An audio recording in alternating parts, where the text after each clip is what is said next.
Welcome back, everyone. I am absolutely thrilled to have you here for today's explainer. Today, we're unpacking a truly powerful story from our source text, The Architect of Ambition. It's basically a masterclass in transforming enormous dreams into tangible reality. We spend a lot of time analyzing complex data here, but honestly, sometimes the most profound lessons come from the simplest frameworks. We're going to look at a blueprint for success through the life of a young guy named Max. It's all about strategy, resilience, and the sheer power of compounding effort. So let's jump right in. So, think about this for a second. How exactly does a poor village boy armed with nothing but an old bicycle build a nationwide delivery empire? Think about the logistical nightmare of that jump. Think about the sheer statistical improbability of it all. It sounds like a fairy tale, right? But the source material lays out exactly how this massive gap between point A and point B is bridged. And spoiler alert, it doesn't happen by magic. It happens through a very specific, repeatable architecture of ambition. Which brings us to Section 1, the spark of ambition, starting from zero. Okay, let's dive into this. Because before you can build an empire, you really have to understand the ground you're building on. For Max, the starting circumstances outlined in the text were, frankly, incredibly difficult. He wasn't just starting from zero, he was practically starting from below zero. His daily reality was absolutely brutal. Every single morning, before the sun even came up, Max was out there doing grueling manual labor. We're talking carrying heavy boxes in the market all day long, wearing old clothes, torn shoes, the whole 9 yards. But then, while resting under a tree one day, he sees this luxury car drive past. The text notes that despite his torn shoes, his dreams were, and I love this phrasing, bigger than the mountains. He looked at that car and confidently declared that he would be successful too. That stark contrast between his physical reality and his mental vision, that is the absolute foundation of his journey. But of course, when you declare a massive vision from the absolute bottom, you're going to face immediate pushback. The villagers simply told him, "A poor boy like you? Impossible." They literally openly laughed at him and mocked his confidence. And actually, this is a really vital part of the blueprint. Social doubt is almost always the very first hurdle any ambitious person has to overcome. The environment around Max was actively trying to pull his mindset right back down to his current reality. Which leads us perfectly into Section 2. The unseen preparation, taking focused action.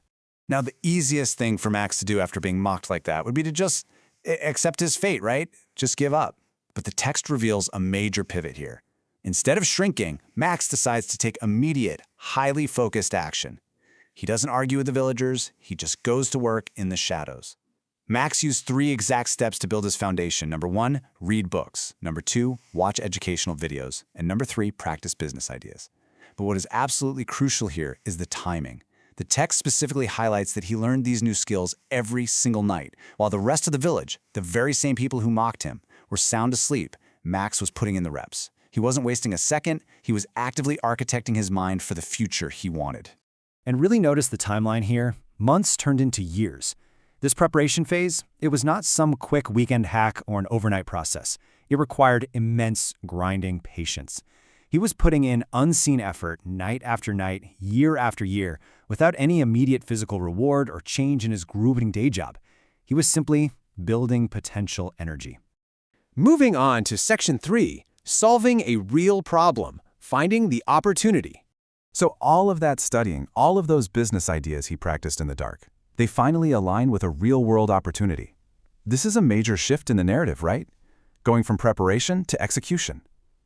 Notice the specific inefficiency Max spotted in his local economy. The farmers in his tiny village were really struggling to sell their fruits. They had the supply, sure, but they completely lacked the distribution to get it to the people who actually wanted to buy it. Because Max had spent years studying business, his trained mind was able to spot this market gap where everyone else just saw an everyday frustration. Now, what's really interesting here is the total simplicity of the question he asked himself. What if I help them sell directly to cities? Asking the right question is the seed of every single great enterprise. He didn't focus on his lack of resources. Instead, he focused entirely on how he could provide value to the farmers. He became the bridge between the struggling village supply and the city's demand. Okay, Section 4, surviving the hard times, facing severe friction. Because, look, having a great idea is literally just the starting line. And the text is very realistic about this. It warns us that execution is full of severe friction. So Max launches his business using tiny savings and that old bicycle. It sounds super romantic, right? But the reality was anything but easy. The adversities he faced were severe.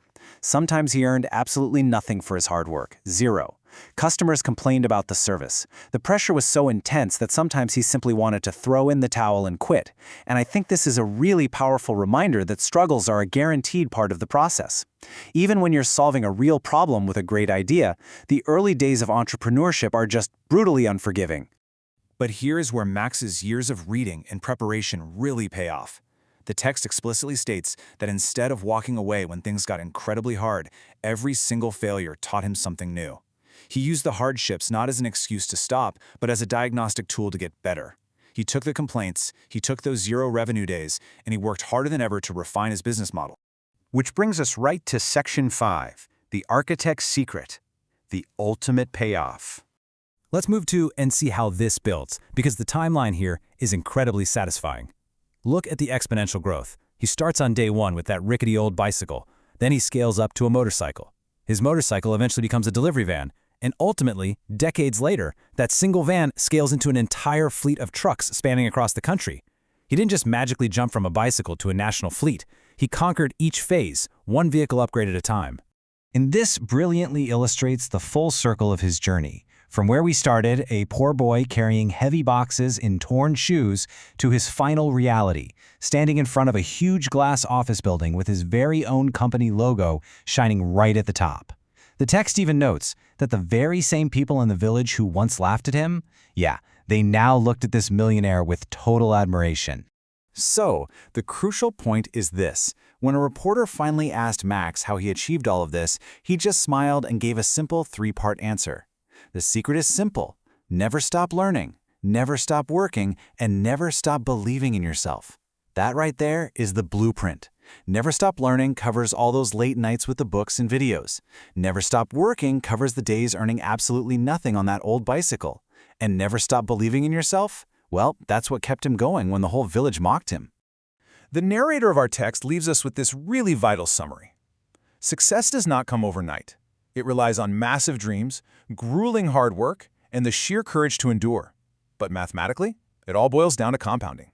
Small efforts, done every single day without fail, can and will create a big future. It's the daily consistency that ultimately builds the empire. So, as we wrap up today's explainer, I want to turn the focus from Max's blueprint directly over to yours. What small effort are you going to make today to build your big future? Are you going to read that book, watch that educational video, or finally test out that idea?